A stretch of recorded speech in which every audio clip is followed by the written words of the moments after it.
So here's another path that we often walk. Ooh, good smell. It is right next to a cow farm, so this place is full of interesting smells. Um, it just blows her mind every time we walk by here. Yep, we are on a road without a sidewalk. About par for the course here. I know, it smells so good.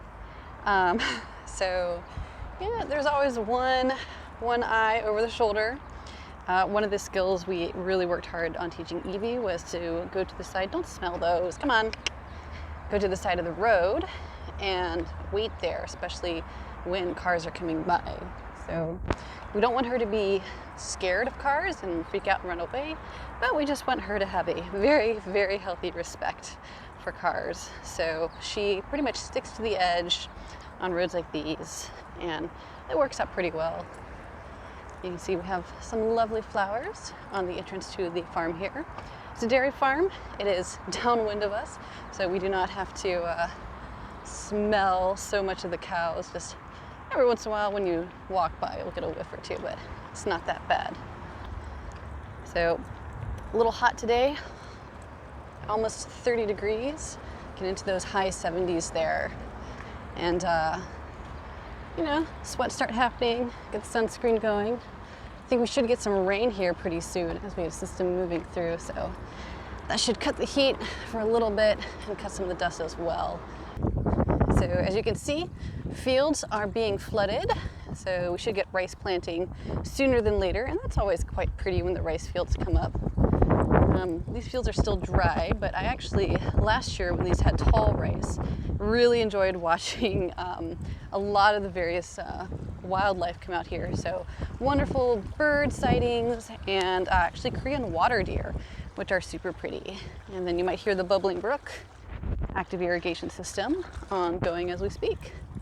So it's actually pretty nice to come out here, and essentially the makeup of our area is a mix between housing settlements, farms, companies of various types, and then something for shopping, food, and other little districts like that. So usually there'll be kind of clumps of housing complexes, some convenience stores, and basic restaurants, and then all the various farms and factories people that live in those complexes work at.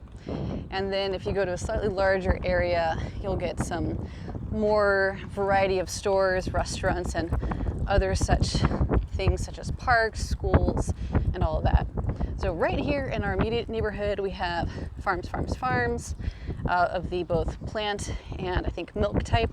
I've seen a Seoul milk kind of small company area, so I think there might be a bit more of a dairy farm situation going on out here, which is pretty cool. I like milk, so that works for me. The rest of the companies, I'm not sure. You probably see a bunch of buildings up in the distance. It's kind of a fun game to try to figure out what they make, because not too many results come up on Naver except for the name, and usually it's just something chemical. I think one of them makes vinegar by the smell that wafts every once in a while, which, hey, well, thanks to smells, not too bad. Speaking of smells, looks like we're gonna have to take a stop here for a second. Something amazing. Oh, go? Okay, guess not. Anyway, so this is a pretty standard farm road that you're gonna get out here. It's going to have kind of some concrete down there, a lot of dirt on top of it from various weather systems coming through. And you can see they ramp off directly into the rice fields, because this is how the tractors get in to do all the tilling, the plowing, planting, harvesting, everything. So every once in a while Eevee might wander down one of those ramps and think, hey, maybe I'll go for a swim, and then I have to convince her not to, because, you know, mud dog's not very fun. So one thing you'll notice about the road is it's probably, I'd say, 1.3 cars wide if I'm going off of our mid-sized small hatchback. Not sure. It is possible to pass small cars on this, but you really have to get good with being able to back up pretty far to find an offshoot so you can make room for another car to pass, or vice versa. It'll be interesting. These particular roads back here, relatively low trafficked. We'll get to a farm road in a bit that tends to get a bit more throughput, mostly because there's other housing settlements and companies that connect there. A huge advantage of living out here, obviously, there's like no people. Social distancing is, of course, in full effect. However, I must say that my routine for walks has not changed whatsoever because, as you can see, there's not much social to distance from, which is great. It's nice to have this sense of normalcy in our lives.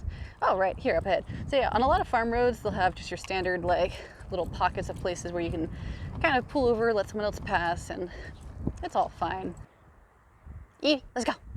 Let's go. All right, so this is another section of our walk.